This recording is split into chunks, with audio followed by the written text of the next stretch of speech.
up, everybody? Glad to be here today. Another podcast session. Got the crew with us. Thank you guys for listening. We're three episodes. Three episodes in. That's momentum. That's official momentum now. All right. Happy to be here. We're going to talk today about why agencies get canned, why agencies get fired. Clients get upset. Clients change.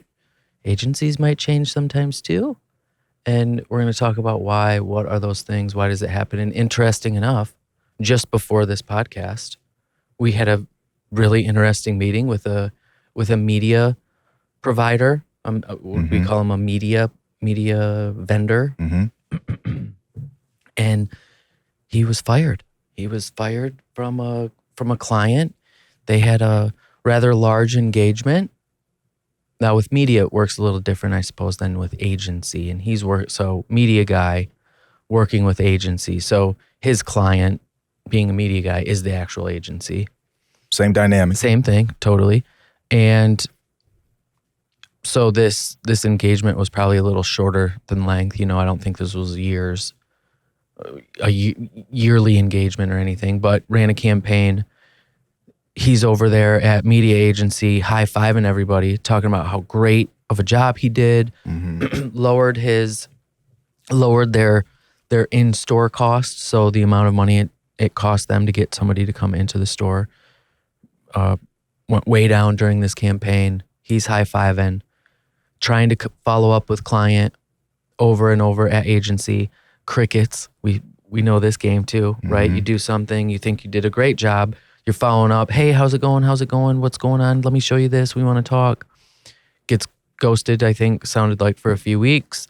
And then finally got the Dear John email. Yeah.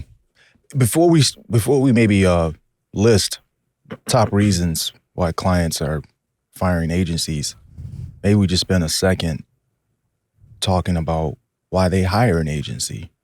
Like why did client reach out in the first place? Yeah. I guess the lure of having a firm or an agency do work, there is a glamour piece to it. One side, glamour. I got some really smart people. Cutting edge, innovative. And then on the other side, there's we don't have the time, the expertise, capacity, etc. to do it. So it makes sense to join or to seek this agency out, just to then have something go wrong or something happen where client says, yeah, I don't like this. This is not working, or it's not what I thought. And agencies, often, we fell into this. You get canned and you don't have a clue why, right? You're left scratching your head thinking that, hey, we did everything that we agreed to. We went above and beyond. So says us. And client is in a completely different headspace. And I think this is going to be a great conversation, because to really get down to why clients are inevitably canning an agency, and what can agencies do about that? What should they be considering to avoid it, and then to fix it after it happens? I think what we see a lot too is you get in and we know you've either been burned or it's your first time. So you go to agency, you've been burned by someone else, so you're super suspicious, you're guarded. You think, hey, you get some of that, okay, this is an ad guy. These are ad people. These are slicksters. These are salesmen. Or that's the burned category, or the first time, and you have no idea what to expect. You have no idea what your ROI is going to be. You've never ran media. This is what we see. A lot of guys want to come in, and organizations that want to come in, and I'll stick on the first time bucket. Like, hey, we heard about digital. Our website's kind of not that good. We don't do a lot to generate traffic. We're not doing a lot. We're not really out there. We don't do traditional stuff. We've relied on word of mouth and referral. And we've grown our business organically over the past, call it 10 to 25 years, depending, right? Mm-hmm. And now they're ready to kind of get serious about growth in some regard. Hey, we're going to get serious about our communication. We're going to get serious about marketing. And we don't have the skills in-house to do those things. So they call and we court. And courtships are always great, right? It's just like the kind of first month of an engagement too, it's the honeymoon phase, right? Like it's time and material. You're not on the hook for results just yet. So everybody's happy, everybody's excited, everybody's motivated. And where I think what makes it really hard for us as an agency is when we work with someone who hasn't marketed before or ran media, let's say, it's really hard for us to know what their outcomes are going to be. Now, we could get a good idea of like how much traffic we could drive or how many forms we can expect, like what a conversion rate could be on a page. But as to the success of the bottom line of that organization, it's really hard for us to know, hey, if we give you 10 guys, when you talk to referrals, and this is the problem we get into a lot, is like, hey, what's your close rate? Oh man, our sales team is amazing. You sit down with us, we're closing over 60% of our leads. Yeah, well, true. Not calling them liars, but when 99% of your leads are coming in through referrals and word of mouth, those are like the highest converting leads. When you're coming into savvy internet buyers who haven't worked with you before and don't know who you are, you're in a much different ballgame. And I'm just talking from the sales seat. So I'd say like right off the bat, going into it, not being able to, for the first timers, that first entry point, those first 90 days are just benchmarking. You're benchmarking to see, all right, where are our wins and where shouldn't we play? And I think that's the first piece of this, of like the breakup call, of like the stomach for the timeline. I think the perception is instant gratification, and these guys to stick it out a meaningful amount of time to generate a meaningful sample to make some changes that will impact a campaign or marketing objectives overall. A lot of guys have a hard time stomaching that timeline as a first time of, you're dumping in 10K a month, call it. Month one, you're excited. Month two, you're like, okay, I'm a little nervous, but I'm going to stick to the process. By month three, you want to see something. And I think it's hard for some guys like coming out of the gate that have never done it before. Like, what is that something? And that's maybe the next piece. Well, I think maybe a way to encapsulate that, what you just said. Why are clients getting rid of agencies? Unspoken expectations.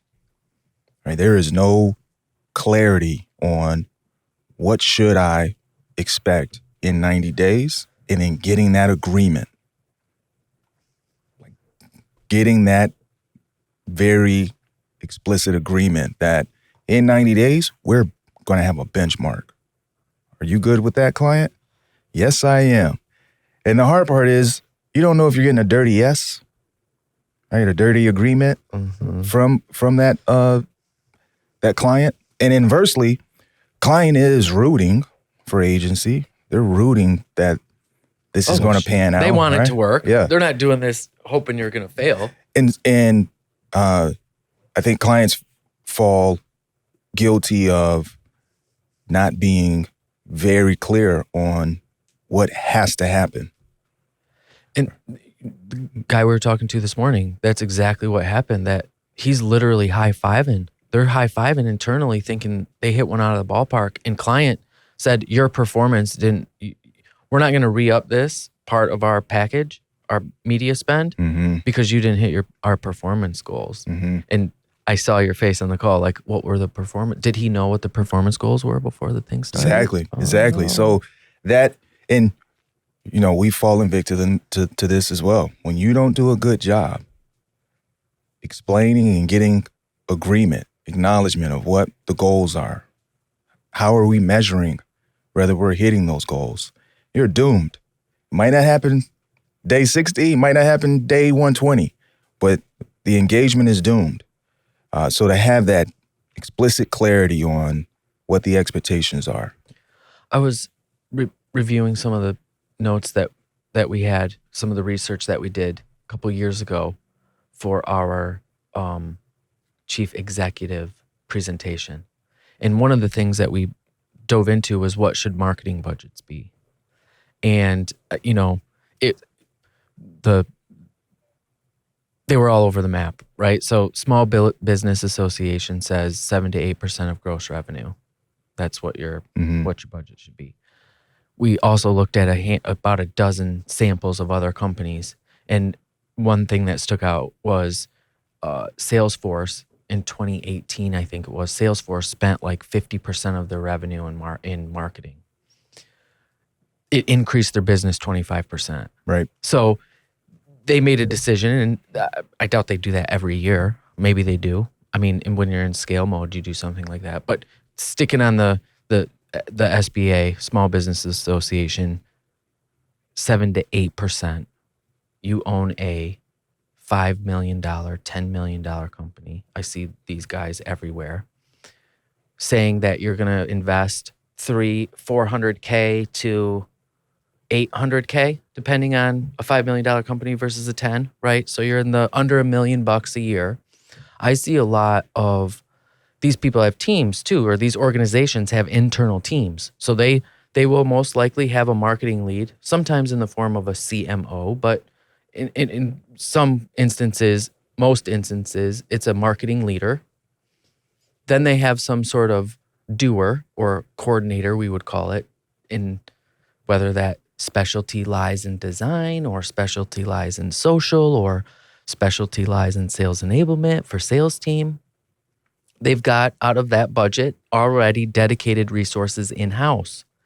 And I think it's really interesting when we talk about budget and then we talk about hiring agency, that, if your budget all in for sales and marketing is, let's just say $500,000, you're already taking off $300,000 for a team of 3. So now you have $200K left. So now your sales and marketing budget of $500K, $300 is already used up to do what? Already take care of the sales that you need to close. So these are your referral biz. You got to have a sales guy there to take the lead that comes in. Then you also have, in some capacity, a couple of marketers who are supporting sales team. Hey, I need new brochures. Hey, we're going to this event. Hey, we need to update our landing page about the P17s. Got to update the content, whatever the case is. Those are things deemed by organization. Hey, we have to do this stuff to operate our business. I think it's different when you jump the line and go over to hire an agency. You don't look at the agency as hey, I need these guys for my business to run. You're looking at the agency as, I want these guys to grow my business. So I think it's tough when you get a situation where you've got a $500K budget, $300K is used up for internal needs. Now you got $200 left over to do all the growth for you, right? So now less than half of your budget is dedicated to the thing that you want most out of marketing, and you're already teed up. So that's a budget thing. Maybe not necessarily, we're talking about breakups and getting fired, but that is, I see a big whose hurdle. fault is that? I don't know. Is that agency's fault or is that client's fault? Not to disclose. I don't know, Mike. That's a good question, man. Because organization needs those roles, no? Maybe sometimes yes, maybe sometimes no. Certainly from a sales role, you need that role. And, for the most part, there are enough in and out content things, communication things happening at an organization that would justify a full-time in-house person to be on the ground, understand your product better than anybody else, be able to somewhat of a jack of all trades, right? Fumble around in the website, be able to place a buy for you, be able to know how to create a booth. You would want these kind of things that you're going to need all the time in-house. But I don't know, when you go and you're hiring now, looking for an agency to take you to the next level, that is a good question. Like, is it on agency? We've done that. I mean, we've went in there and was like, hey, guys, you've got a lot of people doing the wrong thing. We've done that multiple times. Sometimes it works out really great. Client takes our advice or at least listens and doesn't get upset, right? Other times they're, yeah. We're doing it this way because we've always done it this way and it's got to be done that way. Yeah. Unexpected or mismanaged expectations. I don't know as client what I'm actually getting. Agency doesn't have clarity as to what they're on the hook to deliver. And clients break up. Yeah. They get rid of us. Yeah. Another one, poor communication. And it's funny, both of us have daughters, and we talk often about the importance of developing communication skills, right? You're upset. I want you to share your feelings, but I want you to do that in an articulate way so that the hearer can respond. Instead of you giving a tantrum and just spewing out your frustration, and then you get a reaction from the hearer. And it's funny how you take those lessons as a parent, and it's the same lesson in business, whether it's with your team member or with the client, that ability to communicate. And agencies get caught up in a lot of jargon, a lot of should be doing. High-fiving each other at the shop, not translating over into client language. Yeah. Totally. Yeah. And so you have this, ships passing in the night and don't even realize that they're passing in the night because of bad communication. And I think that's one of the maybe hardest parts of being a professional service provider to a business, to a client, is how do you either assimilate into how they speak, right? So that you're speaking on term, you have the vernacular or the vocabulary that they're using, and then teaching client vocabulary that you use as an agency, so that when we're having a meaningful conversation or trying to have a meaningful conversation, there is alignment on what's being said. And how many times have we left a meeting and we debate about what we heard? Mm-hmm. Hey, this is what client said. No, that's not what they said. Client said this, right? And client is probably doing the same thing. Oh, that's not what you told me. Agency, you told me this.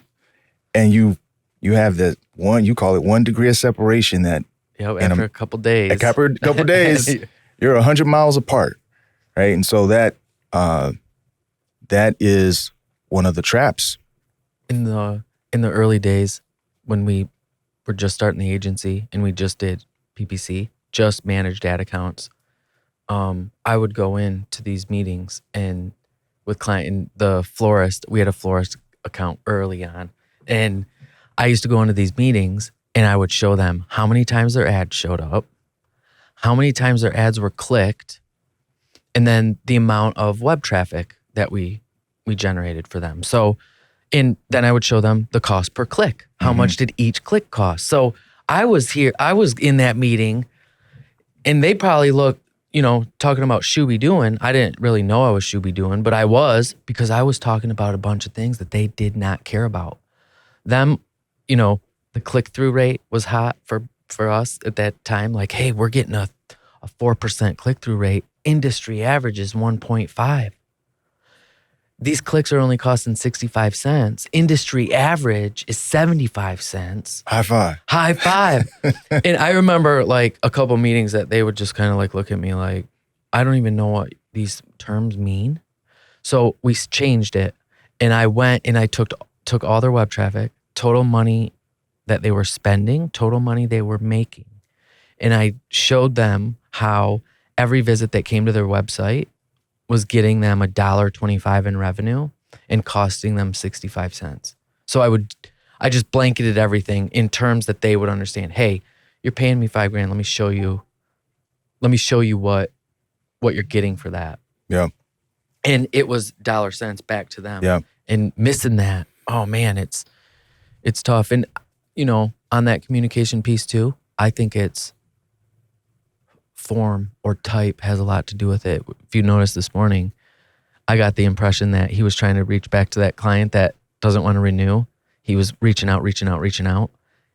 I got the impression that it was sending an email.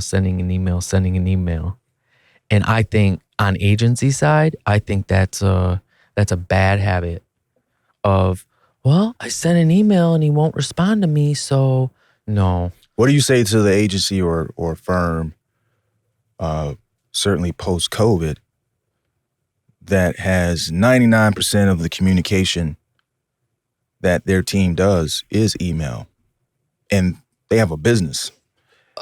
Because you say that, and I can hear people saying, man, that's old school. You want me to call somebody or pay a visit? That's old school. Well, he got non-response. He was sending emails and not getting responded to through email. I know we operate on email and back and forth, all good. That's your preferred way of communicating. Okay. Email, that's cool. But in the position that he's in, where you're on the hook and you don't know if you did good or not, and you're hiding, I look at it as hiding a little bit, hiding behind, hey boss, look, I sent 4 emails over the last 4 days. You never texted, you never called, you never sent a letter through the mail, whatever, But like those, I do think that there's part of that bad on agency on that communication side. Like agencies are it's easy to fall into like the routine of, okay, here's your monthly report. Let me know if you have any questions. Like your days are numbered. You're a commodity. If you're getting to that point where you're sending 1 email a month with a report that says, let me know if you have any questions. I mean, race to bottom. Yeah. So that communication, that work of certainly up front with client, how do they prefer to be communicated to? And what? She probably wasn't taking his calls or responded to his emails because she didn't want to talk about what he was going to high five about. What he cared about probably didn't align with what she cared about. They were talking about the in-store visit going down. Obviously not a big factor. Well, and not to let the client off the hook here, because that communication is a two-way street, right? And clients are certainly guilty of not doing a good job either of sharing what matters or sharing what's working, sharing what the insecurities are, sharing what they're on the hook to deliver to leadership. So that one part of that communication work for agency is, do you know what that person, the physical person, cares about? Do you know what they're insecure about? Do you know the friction or conflict they have internally about the work that you are providing for them? Because that would inform how you would communicate. We certainly post-COVID, texting is all the rage. I text mostly now with clients that we're working with. Rarely is a decision or consult being given through email. It's usually a phone call, mostly a text. It's a, hey, here's what I need. Here's what I'm thinking. What do you think? And that can be outside of 9 to 5 now too, right? Yeah. I talked to 2 clients this morning before 8:30 through text. Now they're able to start their day and have decisions made based on what we are doing or not doing for them. And, it didn't require video conference or an email follow-up. It was a text message. For some clients, it's not going to work, right? We have other clients who you better not text me before 8:30, right? Email me what I need or what we talked about, and I'll see you next month. So having that clarity on how do you want to be communicated with. You remember the client we had that, and we've talked about this on the show already, but the client who we were high-fiving because we thought we were transforming their business. And from a revenue standpoint, I think we were, but we missed big time what they actually cared about.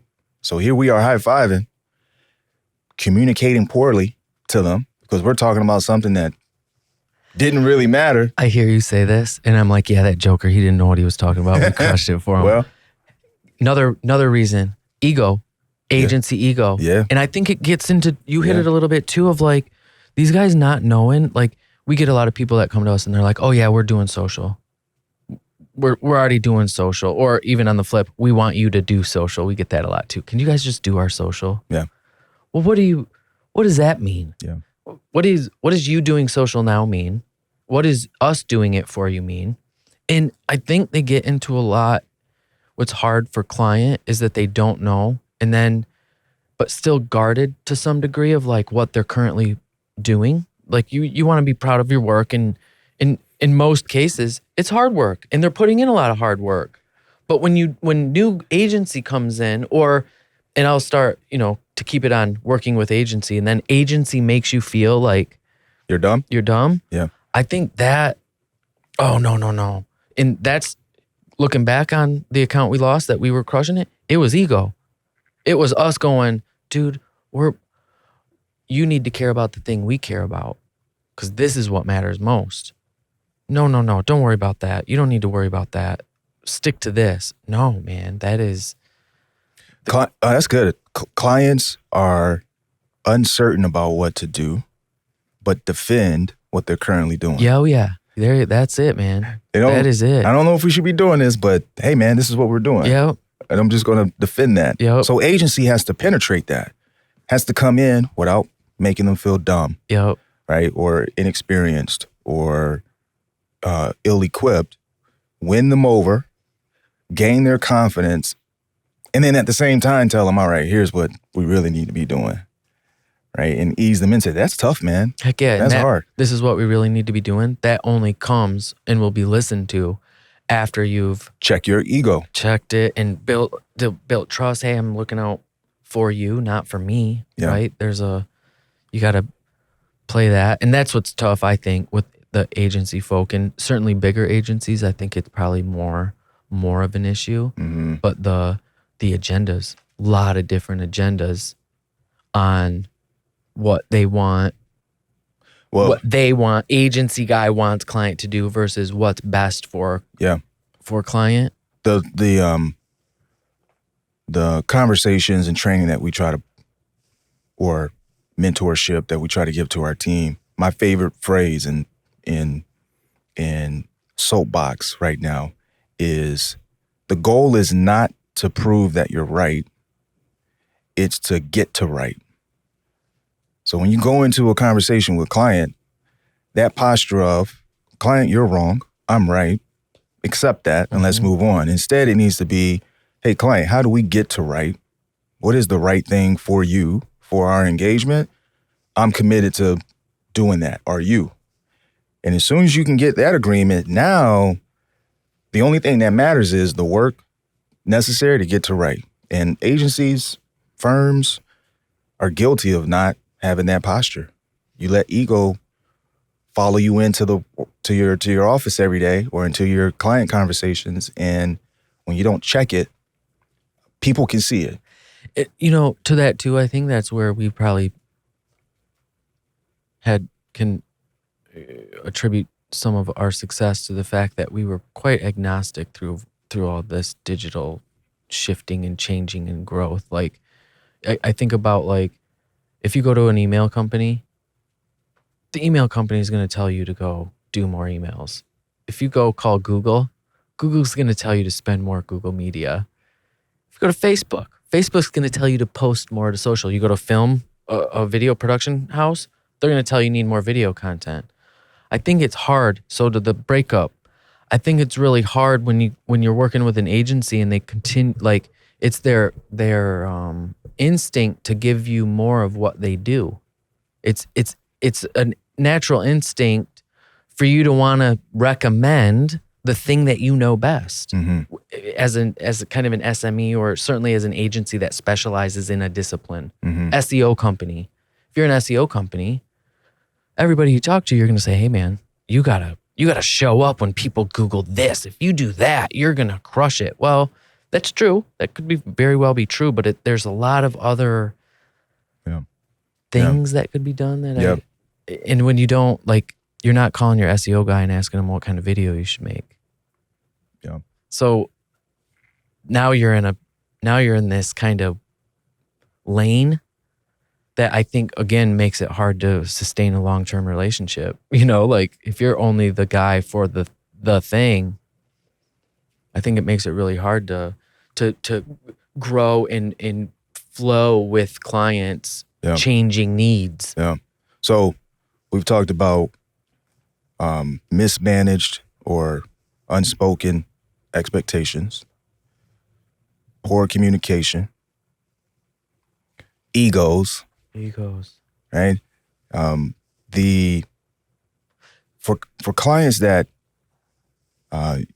everybody is saying to each other, client is saying to agency, agency is saying to client, this is going great, right? And some time goes by. All right, we've had this client for a year. We got some momentum. There's retention happening. And then all of a sudden, you get the Dear John letter, right? And it feels blindsided. Just comes out of nowhere. There is a defensiveness that I think agency takes, and we often don't realize that it's rooted in complacency, right? So client is firing agency because agency's being complacent. It's, hey, this is going sweet. This is working out. We're good, man. Put this on cruise control. They don't have any more money, so cruise control. And over time, the optic for the client is, oh, they were good. You know, it was good at the beginning and now it's not. It's a little dull. And that usually is because agency is not doing a good job of avoiding complacency, lack of curiosity. We talk about that a lot. How are you remaining curious? What's around the corner? What is this AI thing that everybody's talking about? What is this chat that everybody's talking about? Well, are you doing the work? Are you getting in there and playing with it to figure out what it means, why it means, how it might make sense?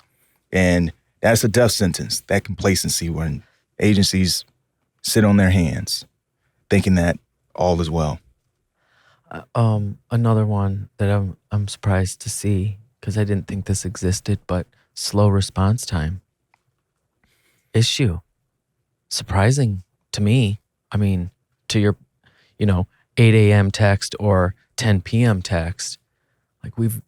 I'm surprised though. And we just heard a story this week. Client went to agency, help me out with this thing. Agency's like, yeah, we'll go over that on Friday. And they called us. Yeah. Client called us afterwards like, hey guys, yeah, I want to show these guys what's up. Can you help me out? And now, foot in door, opportunity, all because of the attitude, all because of your problem. What were we given the other day? Oh, yeah. Clients. You got to make clients urgency your emergency. That is it, man. And the minute that you don't do that, yeah, you look like you're full of yourself. Yeah. You look like you know better. You look like you don't care about what client cares about. And there's your 1 degree. Yeah. And now I think that's the interesting part too we're going good. Everything's good. Checking in on that, like good only lasts how long? I mean, you could be doing good and then next day, next hour, yeah, next month, like to say that, oh, it was good last month. What changed? A lot's changed, man. Yeah. And you don't know anything about it. Yeah. Yeah. That complacency, slow response is usually because of poor communication, bad ego, mismanaged expectations, right? Oh, I didn't know you wanted me to call you, or I didn't know we were slow. Well, why didn't you? Right? There is definitely a connectivity between all of these that, in the end, that blindsided feeling of, man, we didn't think client was going to can us, and they did. Well, you weren't reading the tea leaves, right? The signs were there, and maybe the best analogy is, relationships. You got your girl or you got your guy, and you think everything's going well, but you're not reading the signs and doing the work to make sure that it's being maintained. And then you look up and somebody else has their attention. Right? You look up and she took off with the milkman. Somebody else has the attention because it's not, and you know what the insult to injury on that is, it's not that the new firm or new agency is doing something that you can't do Mm-hmm. or don't know how to do, Mm-hmm. or not even that they do it better. It's just that they're more attentive. Mm-hmm. They're making sure that you feel good about what we're talking about. And man, that is, how lucky are we if that is the actual work? Because I look at that and say, man, okay, all I need to do is be really good at giving attention. All right. Oh, and let me focus on that then. you know, our media guy we were talking to this morning, been in the game since 97. Mm-hmm. Think of how transactional media was back in 1997. There were 3 guys you could buy it from anyways. So I have to imagine it would have been sweet, right? Yeah. To be a media guy back in the 90s or 80s or 70s, but certainly even in the early 2000s, that these were all, how many transactions can you do this month, guys? Right. Not how many relationships can we create, maintain, understand. Like, are we guiding our clients? You think the media companies was over there talking about how they were guiding their clients? Heck no. They were transacting as much as possible. Didn't need to know what was going on. But now, options galore. Yeah. And, you know, it's interesting to see how much more that matters today in the agency space. Of, it used to be, oh, these guys control the media. So if you want to buy it, you got to go through these guys. Well, now it's so much more than that. It's not just media. Yeah. That ain't it. That ain't the thing. I got one last one for you. Lack of transparency. Yeah. And I think this may for some be the hardest, because at the end of the day, we're in the professional service business. You want to have a good showing to client. And when there is uncertainty or turmoil in the work, and you need to have that hard conversation with the client. Hey, we thought we were going to be able to do X. We ran into a hiccup. Or, hey, we thought this thing was going to generate Y, and it didn't. Right? To go and have that hard conversation, be transparent enough to talk with client about what the challenges are. And inversely, client with agency. Yeah. Clients making both ways for sure. And certainly for the stakeholder or main project champion, relationship champion at the client, are they being transparent enough with agency to talk about what the realities are? When you don't do that, there is lack of vulnerability. That's tough, right? It's really hard to be vulnerable to client, to show them. Oh, heck yeah. And, you know, when you finally get into the spot where they're trusting you with money and time and resources, you don't want to let them down. Yeah. So to go and say, oh man, I messed up, or man, I didn't see this. And that's really hard to do as an agency, because you feel like you're letting them down. But to your point, I think that's where breakthrough happens. And, you know, that's not to say checking stuff up isn't a positive thing. Sure, right? sure. But owning it, Yeah. I mean, when it does happen and you own it, Yeah. I think some of the biggest relationships from a biz standpoint that we've done and have been out of that. Oh yeah. Of us making mistakes and coming to the table like, look guys, we messed this up. Yeah. And this is how it happened. Yep. We're Here's how we're how we're gonna fix it. So it won't happen again. Yeah. And at the end of the day, that's what we all want, right? We want honesty and transparency in whatever it is we're doing. There might be fallout, right? Consequences are going to happen in some manner, but to own it, the accountability of here's what's happening, here's what's going on. More importantly, here's what we're doing to fix it. That builds trust. It strengthens the confidence that the client has. But when you don't do that, it's an instant game over. Because as soon as you are found out, you know, you're hiding something, you're not transparent, and you get found out, whatever work that was done to build the trust, to gain the confidence, All one time. at one time, gone. It's instantaneous. And who knows if you get another shot to rebuild it. Yeah. And so that is, and man, how many lessons do we have in that part, man? We got a ton of those. And man, what's even tougher is sometimes you don't know you're not being transparent. Well, and that's what I was thinking when you said the transparency piece of like sometimes it was like, oh, this is our proprietary process. blah blah blah. We can't show you that. We can't give you that. Like, I've not seen that be all that successful. In that, like, oh, we've got the magic crystal ball over here, and we can't let you see it. Like, you know, what worked for us, I think, early on was it was something you instilled in this place. Don't hide anything. Tell them everything. Tell them all. Well, let's not show them how to do it. No. Tell them exactly how to do it. Because 9 times out of 10, they're not going to do it. And if they want to do it, then we're not a good fit. Right. Like, if you want to do this yourself, go ahead. Yeah. That makes us not a good fit for you. Right. But yeah, I think Gary Vee kind of got me onto that, like, early on. Yeah. Like, he was giving away everything, and I was like, yeah, he's right. Like, no, Swank too. Like, they're not going to do it. Like, and some will, and wish them the best of luck, but that's not why we're here. Yeah. Well, this is good. Maybe the next episode we talk about why do clients stay? Oh, yeah, there you go. Why do clients hang out? That might just be the opposite. If you play this podcast backwards. Ooh. It might just give you There's the Easter egg.